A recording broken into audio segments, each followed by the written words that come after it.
এত কাজ করেছে Indu, so what do you want to do?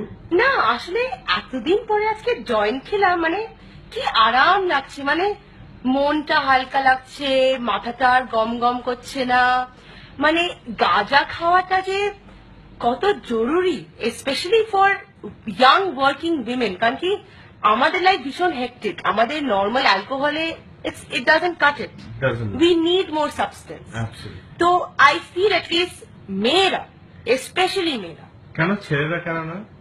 দেখো ছেলেদের জন্য অনেক আউটলেটস আছে, আজকাল তো সবই ইকুয়াল। না না না, দেখো যেমন পর্নোগ্রাফি, ওটা ছেলেদের জন্য আউটলেট, মেয়েদের জন্য অতটা আউটলেট নয়। আমাদের অন্য রকমের আউটলেট দরকার, যেমন গাঁজা বা হ্যাশ বা maybe once in a while acid ট্যাসিড, but only once in a while, মানে খুব যদি প্রেশার বেশি হয়ে যায়। তা না হলেও না এই 2-3 দিনে মানে ওয়ার্ক প্রেশার বেড়ে গেলে একটু গাঁজা খেয়ে নিলে তাতে কিছু হার্মই নেই। তো আমার মনে হয় এটা একটা recreation, that is why it is called recreational drug. কেউ তো মানে এমনি নাম দেয়নি, right? So it is time we are open minded about men and women having this drug.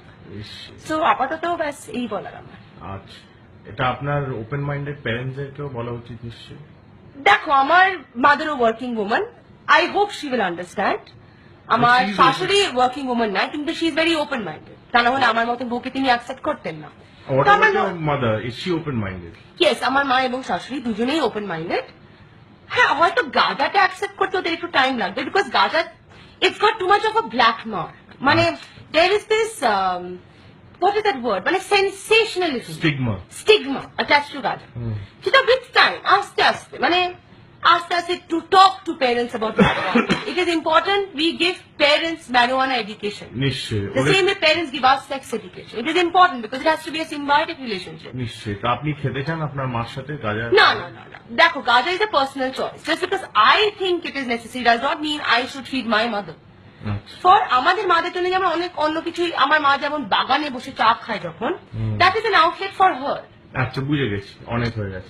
Thank you, I guess আপনার টাইম পরের বার আরো কথা বলবো। আমার অফকোর্স এটা আপনার মাতৃদেবীকে সাথে শেয়ার করলে উনি খুব খুশি হবেন। অফকোর্স